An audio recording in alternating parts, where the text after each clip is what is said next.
Varicose veins కి సరైన చికిత్స కోసం సంప్రదించండి ఎవిస్ హాస్పిటల్. నమస్తే రమ్మగారు. నమస్తే జీ. రమ్మగారు, సంకటహార చతుర్థి అంటారు కదా, ఆ రోజు యొక్క విశిష్టత ఏంటండి? సంకటహార చతుర్థి అంటే శుక్ల చవితి కాకుండా కృష్ణ చవితి, అంటే పౌర్ణమి తర్వాత వచ్చే చవితిని సంకటహార చతుర్థి అంటారు. ఆ రోజును కనుక పూజ చేస్తే సంకటాలు తొలుగుతాయని, కష్టాలు తొలుగుతాయని చెప్తారు. మామూలుగా మనకేమిటి, వినాయకుడికి ఎప్పుడు చేసుకుంటాం మనము? ఈ భాద్రపద శుద్ధ చవితి నాడు వినాయక చతుర్థి, ఆయన జన్మదినమని, ఆ రోజు ఆయన జన్మించాడని భావించి ఆ రోజే గణాధిపత్యం వచ్చిందని అయ్యవారికి వాళ్ళ పూజ చేసుకుంటాం. అయితే అన్ని నెలల్లోనూ, ప్రతి నెలలోనూ కూడా పౌర్ణమి వెళ్ళగానే వచ్చే 4వ రోజుని సంకటహర చతుర్థిగా భావించి పూజ చేస్తారు. చవితి వినాయకుడికి ఇష్టం. ఈ కృష్ణ చవితికి కనుక పూజ చేస్తే ఆ రోజు సంకటాలు తొలగుతాయని, ఏ కష్టంలో ఉన్న వాళ్ళైనా వాళ్ళ పూజ చేస్తే విశేషమైన ఫలితం లభిస్తుందని చెప్తారు. ఈ దానికి చాలామంది రాజులు ఈ పూజ చేసి చాలా అద్భుతమైన ఫలితాన్ని పొందిన వాళ్ళు, అట్లా మంచి మంచి కథలు చెప్పబడ్డాయి. కథ చెప్పుకుందాం, ఎలా చేయాలో పూజ చెప్పుకుని కథ తర్వాత చెప్తాం. అలాగేనండి. సంకటహర చతుర్థికి ఏంటంటే ఉదయం ఉపవాసం ఉండి సాయంకాలం చంద్రోదయం అయ్యాక పూజ చేసుకుని భోజనం చేస్తారు. వినాయక పూజ. వినాయక పూజ అంటే వినాయకుడికి మన సంబంధించిన స్తోత్రాలు చదవటం. సాధారణ పూజ అయినా కూడా వినాయక సంబంధమైన స్తోత్రాలు చదువుకోవాలి. చంద్రోదయం అయ్యాకే పూజ చేయాలి. ఆయనకి ఇష్టమైన కుడుములు, ఉండ్రాళ్ళు అవి నివేదన చేస్తారు. గరిక సమర్పించటము. ఏకవింశతి పత్ర పూజ చెప్పరు సంకటహర చతుర్థి. ప్రధానంగా చేయాల్సింది ఏంటంటే దూర్వాయుగ్మ పూజే. ఎక్కువ లేవు, 21 దూర్వాంకురాలు లేవు, 2 దూర్వాంకురాలైనా సరే సమర్పించి పూజ చేసుకోవాలి. వినాయకుడిని తలుచుకుని పూజ చేయటం. పగలు ఉపవాసం దీని నియమం. పొద్దుటిపూట ఉపవాసం ఉండాలి. చవితిని జ్ఞాపకం పెట్టుకోవాలి ప్రత్యేకంగా. చాలామంది ఏం చేస్తారంటే దేవాలయానికి వెళ్ళిపోతారు. చవితి నాటి సాయంకాలం దేవాలయానికి వెళ్ళిపోతే వినాయకుడికి పూజ చేస్తారు. దగ్గరుండి పూజ చేసేసుకుని ఇంటికి వచ్చి భోజనం చేసేయచ్చు. ఇంట్లోనే అలా చేసుకుందాం అని భావించేవాళ్ళు కుడుములు కానీ, ఉండ్రాళ్ళు కానీ ఏదైనా ఒక పదార్థం చేసుకోవటం. సూర్యాస్తమయం అయ్యాక దీపారాధన చేసుకుని చంద్రోదయం అవుతుండగా గణపతి పూజ. మన దగ్గర ఎట్లాగో గణపతికి సంవత్సరం అంతా చేసుకునే పూజ పుస్తకం ఉంటుంది కదా, ఏటా చేసుకునేది. ఆ పుస్తకం ఆధారంగానే చక్కగా చదువుకోవటం, స్తోత్రం, ఆయనకి పూజ అది సమర్పించి తర్వాత నైవేద్యం పెట్టి హారతి ఇచ్చి ఇవాళకి అయిపోయింది భోజనం చేయటం. అది ఎట్లా అంటే ప్రతి నెల కనుక చేస్తే చాలా విశేషమైన ఫలితాన్ని ఇస్తుంది. పిల్లలు ఇబ్బందుల్లో ఉన్న వాళ్ళకి, సంతానం తాలూకు ఇబ్బందులు తొలుగుతాయి. సంసారపు కష్టాలు వాళ్ళకి తొలుగుతాయి. వ్యాపారంలో ఎన్నిసార్లు మొదలుపెట్టినా వ్యాపారం ఆగిపోయేవాళ్ళు, తర్వాత ఏ ఉద్యోగార్థులు, ఏ ఉద్యోగము రాని వాళ్ళు, అలాంటి వాళ్ళు ఈ సంకటహార చతుర్థి చేస్తే, అది ఎట్లా చేస్తామంటే వినాయక చవితి నాడు చవితి చేసుకుంటాం. అవునండి కదా. వినాయక చవితి తాలూకు పౌర్ణమి వెళ్ళాక మనకి పెద్దల రోజులు మొదలవుతాయి. మహాలయ పక్షాలు. మహాలయ పక్షాల్లో మొదలు పెట్టరు. మహాలయ పక్షాలు అంటే పెద్దల రోజులు అంటారు, పితృపక్షాలు కదా. అందుకని భాద్రపదం వెళ్ళాక ఆశ్వీజ చవితి నుంచి మొదలు పెట్టుకోవాలి. సాధారణంగా 5 చవితులు చేసుకోవటం, లేకపోతే 9 లేదా 11 చవితులు చేయటం. 11 అంటే మనం ఆశ్వీజం మొదలు పెట్టామనుకోండి, ఆశ్వీజము, కార్తీకము, మార్గశిరము, పుష్యము, మాఘం 5 రోజులు, 5 నెలలు. తర్వాత చైత్రము, వైశాఖము, జ్యేష్టము, ఆషాఢము, శ్రావణము, అక్కడికి 10 రోజులు, 10 నెలలు. తర్వాత వచ్చేది ఏమిటి? వినాయక చవితి. శ్రావణం తర్వాత వచ్చేది వినాయక భాద్రపదం. ఇది 10 కృష్ణ చతుర్థులు చేసి 11వది ఈ శుక్ల చతుర్థి మన వినాయక చవితితోటి పూర్తి చేసుకోవచ్చు. ఒకవేళ ఏడాదంతా చేయదలుచుకున్న వాళ్ళు కనుక ఇట్లా చేయొచ్చు, ఇలా చేసుకోవచ్చు. లేదా 5 చవితులు చేసుకుంటున్నా సరే. కొంతమంది 2 చవితులు చేసే విధానం కూడా ఉంది. ఒకటి సంకష్టహర చతుర్థి చేసుకోవటం, ముందు చవితి కూడా ప్రతి నెలలో వచ్చే 2 చవితులు వినాయక పూజ చేసుకోవటం, వినాయకుడికి దేవాలయానికి వెళ్ళటం. ఒకవేళ చవితులు చేసుకోవటం మా ఇంట్లో లేదండి, మా వాళ్ళు ఎవరు చేసుకోరు, మొదలు పెట్టాలంటే భయం వేస్తుంది కొంతమంది, కొత్త మొదలు పెట్టడానికి భయపడతారు కదా, అలాంటి వాళ్ళు ఈ చవితి నాడు జ్ఞాపకం పెట్టుకుని దేవాలయానికి వెళ్ళి దర్శనం చేసుకోండి. పిల్లల ఇబ్బందులు ఏమైనా ఉంటే పిల్లల్ని కూడా ఈ దేవాలయానికి తీసుకెళ్ళి చక్కగా నమస్కారం చేయించి, 10 గుంజీలు చేయించి వాళ్ళతో ప్రదక్షిణ చేయించి నమస్కారం చేయిస్తే సంకటాలు తొలుగుతాయి అని చెప్తారు. దీనికి పూర్వకథ ఏం చెప్తారంటే, కృతవర్మ అని ఒక రాజుగారు ఉండేవాడు. ఆయనకి చక్కగా భార్య ఉండేది. చాలా అన్యోన్యమైన దాంపత్యం. చాలా కాలం ఆయనకి పిల్లలు పుట్ల, పిల్లలు కలగలేదు. కలగకపోతే ఆయన ఏమనుకున్నాడంటే చాలా దుఃఖపడేవాడు. ఇప్పటికీ సంతానం కలగటం లేదు, నేను ఈ రాజ్యం నాకొద్దు, ఈ రాజ్యమే నాకు వద్దు, నేను రాజ్యాన్ని వదిలిపెట్టి వెళ్ళిపోతాను అని చెప్పి తన మంత్రుల్ని సామంతుల్ని అందరినీ పిలిచి వాళ్ళకి రాజ్యపు బాధ్యతలు అప్పచెప్పేశాడు. సంతానం కలిగే మార్గం లేదు, జాతకంలో సంతానం లేదు, రాణుల్ని మార్చినా సంతానం కలిగేలాగా లేదు, ఎన్ని పూజలు చేసినా ఆయనకి సంతానం కలగలేదు. అప్పుడు ఏం చేశారంటే భార్యాభర్త ఇద్దరు వెళ్ళిపోయారు అడవికి. మొత్తం ఈ సంపద అంతా కూడా ఈ మంత్రులకు అప్పచెప్పేసి జాగ్రత్తగా చూసుకోండి అని ప్రాయోపవేశం చేయడానికంటే తపస్సు చేసుకుంటూ మరణించడానికి ఓహో వెళ్ళి అడవుల్లో ఉండిపోయారు.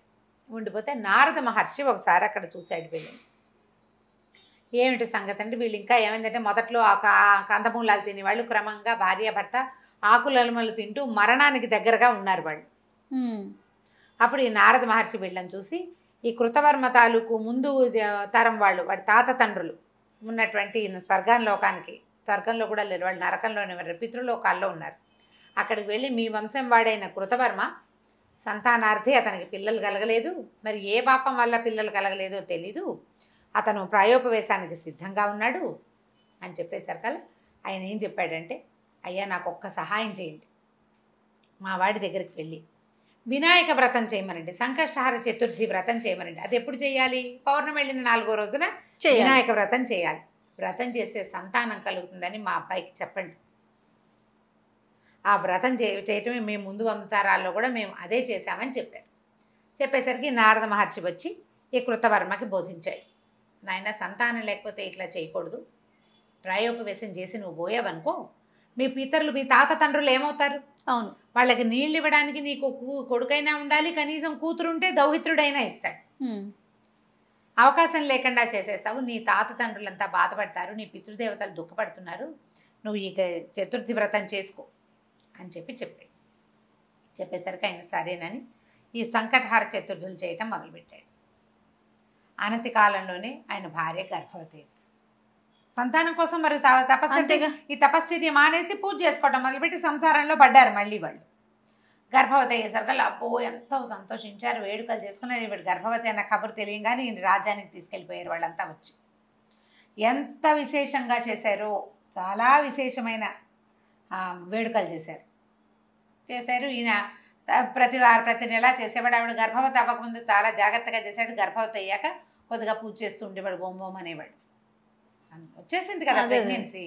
అయితే ఏమైంది, కొన్నాళ్ళకి ఆవిడే 10 నెలలు 11 నెలలు అయ్యాక కన్నది పిల్లవాడు. చంద్రుడు లాంటి ముఖం, ఎంత బాగున్నాడో పిల్లవాడు, కానీ చేతులు పాదాలు లేవు. అంగహీనుడైన కుమారుడు కలిగాడు.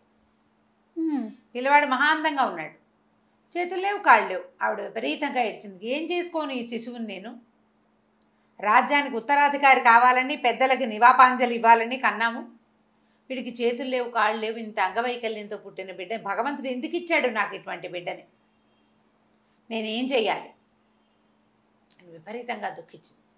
అయితే అప్పుడు 100 మంది ఋషులు వాళ్ళు వచ్చి, అమ్మ కార్యకారణ సంబంధం ఉంటుంది, ప్రతిదానికి ఒకటి జరిగిందంటే దానికి ఒక కారణం ఉంటుంది, ఇలా జరగడానికి దానికి ఒక కారణం.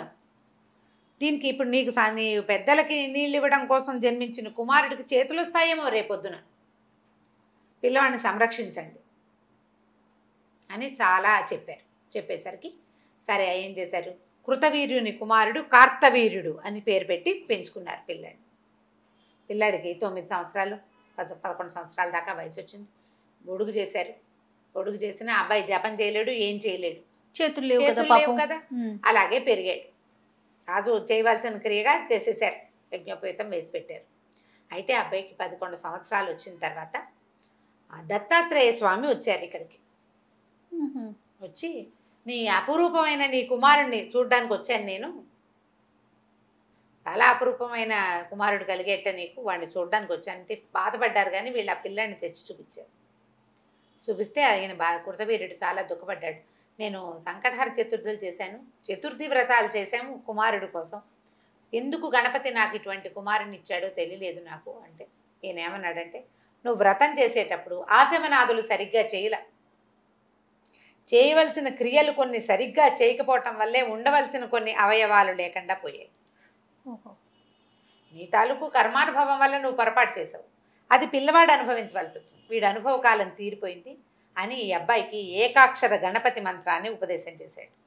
నాయన, గణపతిని ప్రార్థించు, ఈ జపం చేసుకో, గణపతిని కూర్చొని తపస్సు చెయ్యి, నువ్వు ఊహించలేనటువంటి గొప్ప అదృష్టం నీకు లభిస్తుంది, ఇవాళతో నీ దశ మారిపోయిందని చెప్పాడు.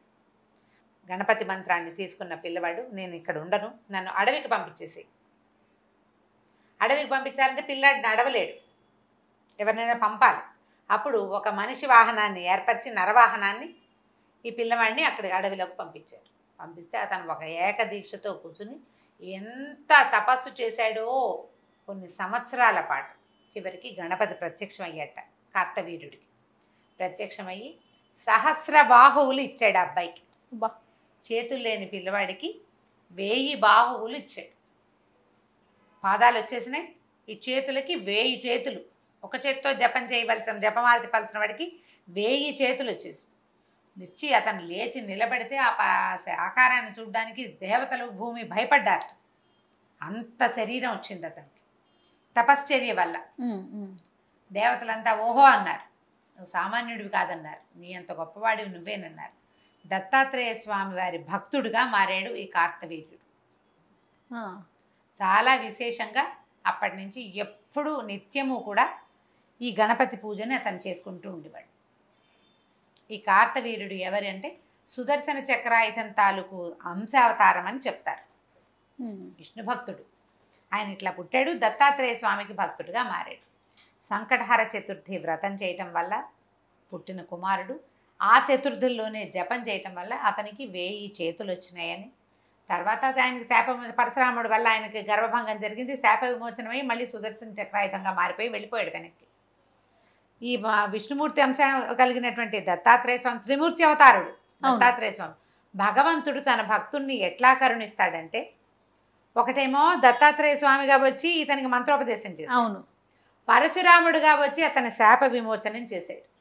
తన భక్తుడైన సుదర్శనాన్ని తన చెంతకే చేరుకున్నాడు విష్ణుమూర్తి.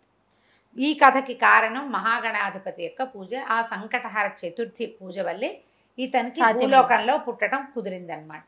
ఈ కథని చెప్తారు. సంకటహర చతుర్థి చేసిన వాడికి, సంతానం లేని వాళ్ళకి సంతానం కలుగుతుంది. అందులో పొరపాట్లు చేయకూడదు, జాగ్రత్తగా చేయాలి. నియమం ఏవేవో పెట్టుకోవద్దు, సులువైన నియమం పెట్టుకోండి. పగలు ఆహారం తీసుకోము, అన్నం తినం, పగలు అన్నం తినం, రాత్రి అన్నం తింటాం. ఓకే. నువ్వు ఇంట్లో చేసుకుంటావా గుళ్ళో చేసుకుంటావా నియమం పెట్టుకో. అన్ని వారాలు ఇంట్లోనే చేసుకో, అన్ని నెలలు, లేదా అన్ని నెలలు దేవాలయానికే వెళ్ళు. నియమాలు తప్పద్దు. అంతకంటే పెద్ద హడావిడి ఏం లేదు అందులో, చాలా సింపుల్. పగలు ఉపవాసం ఉంటాం, సాయంకాలం చక్కగా కుడుములు వండుకుంటాం, బియ్యపు రవ్వ ఉడికించి వాటిని ఉండలు చేసుకుని దాన్ని మళ్ళీ ఇంకొకసారి ఉడికించి అది ఏమంటారు ఆవిరిలో పెడితే కుడుములు తయారైపోతాయి. వినాయకుడికి కుడుములు నివేదన చేసుకోండి ఇంట్లో చేసుకునేటట్టయితే. దేవాలయానికి వెళ్తే ఎట్లాగో పళ్ళు ఫలాలు పట్టుకెళ్తారు, అక్కడ చేసే విధానం ప్రకారం అక్కడ పూజా విధానం జరిగిపోతుంది. చొక్కొచ్చాక తినాలి. నేను ఇవి ఏవి చేయలేనండి అంటే గణపతికి దండం పెట్టుకోండి, మీకు చాతొచ్చిన స్తోత్రం చదువుకోండి, కుడుములు ఎద్దు అరటిపళ్ళు కొబ్బరికాయ నివేదన చేసుకోండి, పొద్దున చేయండి, సాయంకాలం దీపం పెట్టుకున్నాక భోజనం చేయండి. నియమం నిర్ధారించుకోండి ఏదైనా ఒకటి, కానీ నిష్టగా చేయండి. ఆ నియమాన్ని మాత్రం వదిలిపెట్టకుండా చేసుకోవచ్చు. సంకటహర చతుర్థులు చేస్తే చాలా సమస్యలు తీరుతాయని చెప్తారు. సంకటహర వినాయక స్తోత్రం ఒకటి ఉంది, దాన్ని చదువుకుంటే చాలా ఫలితం లభిస్తుంది. ఈ పూజ చేసుకునే వాళ్ళకు కూడా అన్ని రకాల ఫలితాలు లభిస్తాయి. చాలా విశిష్టత ఉంది అయితే కదా రమ్మగారు. అవును, తప్పకుండా అండి. నమస్తే. నమస్తే జయ.